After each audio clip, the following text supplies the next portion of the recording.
Okay, so this is the Beeline Moto 2 navigation device. This is not exactly new sa market, medyo matagal na rin to. Pero we finally got ourselves one. So tara, let's check it out.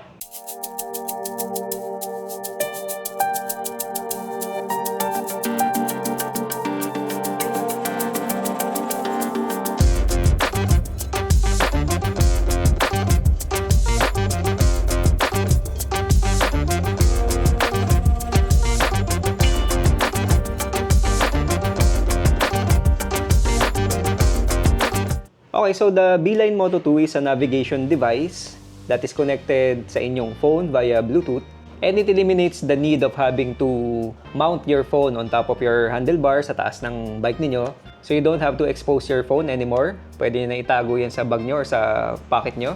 At ito na lang ang magsisilbing guide niyo on your navigation. Okay, so this is the box, guys. Nakalagay dito yung some of the features of the device. IP67, so water resistant siya, I think up to 30 meters. If accidenteng malubog niyo sa tubig, no? So waterproof siya or water resistant. Super bright display, anti-glare, glove-friendly buttons, Type-C ang charger niya, 14-hour battery life. So hindi ko pa natetest, guys. Pero in our future videos, tetesting natin yan.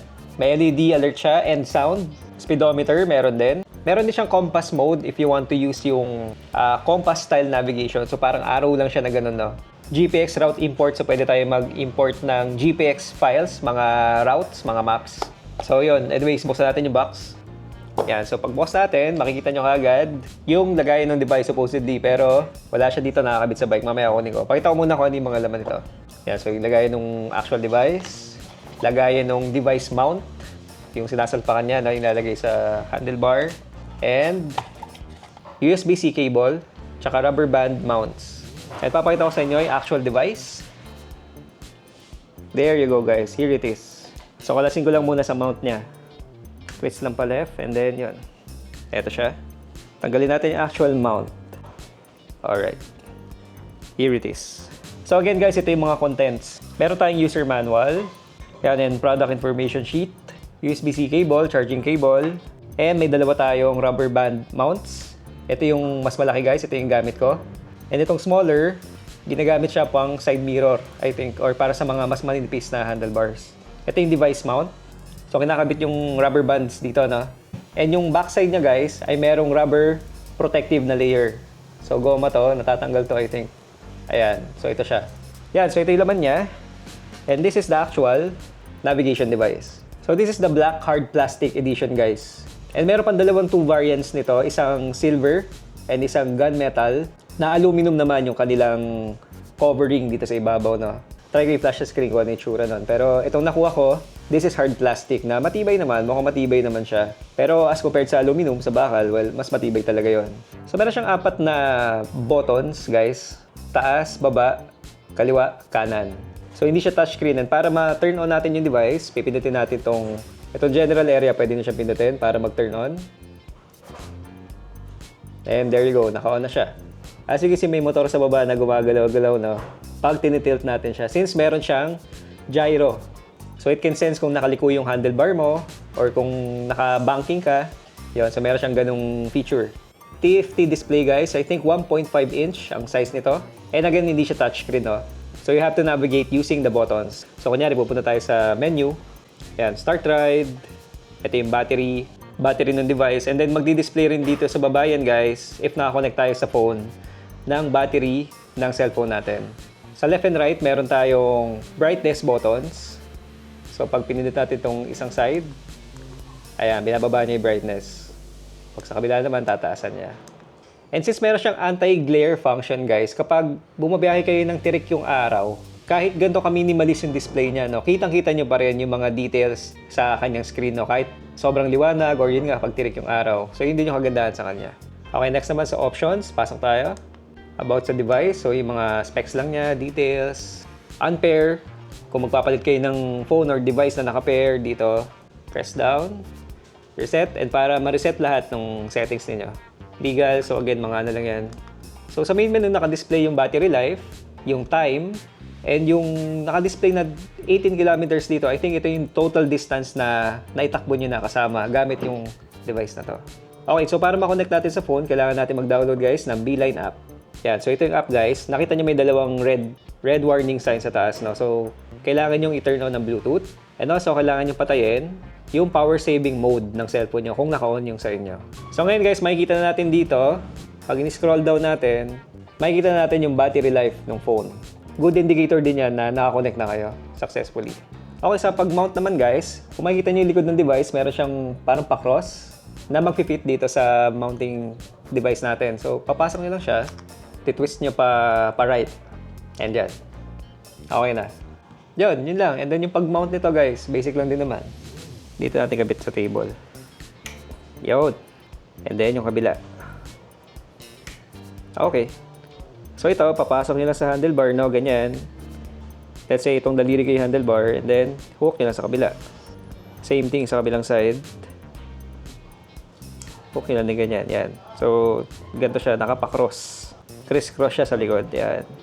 So, itong smaller one, if sa side mirror kayo maglalagay, ito gamitin nyo. Yan. So, okay na siya guys. Masikip naman siya, no? At hindi naman umaalog yung beeline kapag umandar na tayo. Yan. Pakapitin lang. And yan. Alright, yun na yun. So, pwede nyo ma-download itong Beeline app guys sa Apple Store or sa Google Store. And ang kanyang map is actually powered by Google. Google Maps siya. As you can see here, pwede nating palitan yung map type. Gawin natin siyang, naka-default siya ngayon, gawin natin hybrid. And maglalabas siya ng satellite images combination ng mga street names. So, same na same lang sa Google Maps. Okay, so kamusta naman siya on actual motorcycle riding sa actual na biyahe?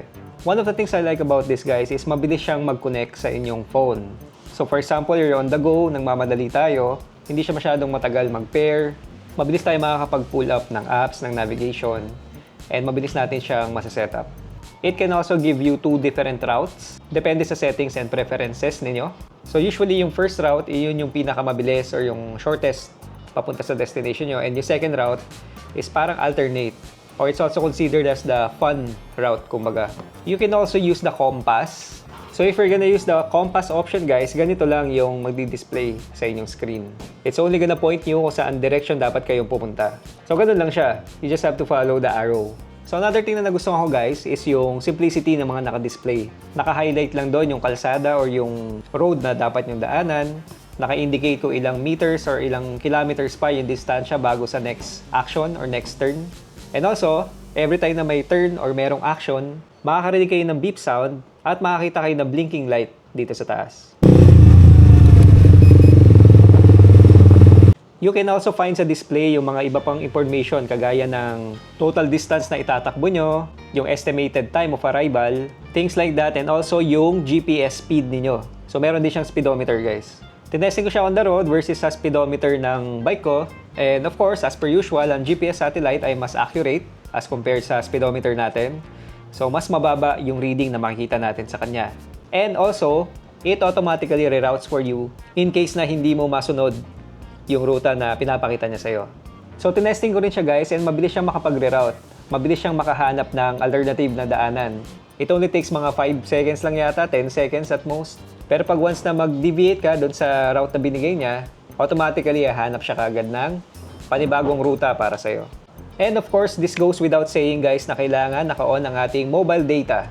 Na what if sa kalagitnaan ng biyahe nyo, naubusan kayo ng internet, naubusan kayo ng data, gagada pa rin kaya siya. So tinesting ko rito guys, sinubukan ko na patayin yung mobile data ng cellphone ko after ko makapag-plan ng route. And what's good about it guys ay nakakapag-provide pa rin siya ng directions kahit nakapatay yung mobile data nyo, as long as you will still follow yung route na binigay sa inyo initially. Unfortunately, kapag tayo ay nag-deviate or nag-iba ng daan, ay hindi niya kayang makapag-reroute ulit para sa inyo. However, mag-iiwan siya ng traces sa inyo kung saan ka huling nag-deviate doon sa initial route, or kung saan yung huling point na nalihis kayo doon sa route na binigay niya. So at least, masusundan nyo pa yung pabalik. And the second na buksan nyo ulit yung mobile data ninyo, or the second na magkaroon ulit kayo ng signal, automatically ay makakapag-generate kagad siya ng bagong route para sa inyo, or magiging online ulit siya kagad. So mabilis yung response time niya sa mga ganong klaseng scenarios. Okay, so magkano ba guys ang Beeline Moto 2? For this model na nakuha ko, this black model na hard plastic, it is priced at 11,990 pesos. And nabili ko to guys sa Moto Market Centris. However, fortunately, nung pagbili ko sa kanya, ay na-offeran ako ng 10% discount. So, nakuha ko na lang siya ng around 10,700, mga ganun na lang. Minus 10% sa 11.9. And if you also want guys yung metal edition, mas mahal lang siya ng konti dito sa hard plastic black. Aluminum nga yung surroundings niya and it costs around 13,000 pesos. And to some, it's a bit pricey. It's not for everyone, oo. Especially marami namang alternatives dyan, kagaya ng mga Chigi. Alam niyo yun, yung mga malalaking device, parang cellphone, na nilalagay sa katabi ng cluster gauge ng bike, no? Pwede mo rin lagyan ng dashcam, rear camera, mga ganun. However, if kagaya nyo ako na naghahanap lang talaga ng minimalist device, na parang magbe-blend in lang sa overall look ng gauge cluster ng bike niyo at hindi siya halata kumbaga, no? At kung navigation lang naman talaga yung habol ninyo, then this one is perfect para sa inyo guys. Minimalist navigation device, iwas distraction sa mga notifications, focus lang talaga sa biyahe. So yan ang mga offer guys ng Beeline Moto 2. So yun, you can expect guys on our future videos ay kasama na natin lagi ito, especially sa mga long ride or mga biyahe videos natin, no? This is gonna be our primary navigation device now. So there you go guys, the Beeline Moto 2. So that's all. Thank you and God bless. Bye-bye.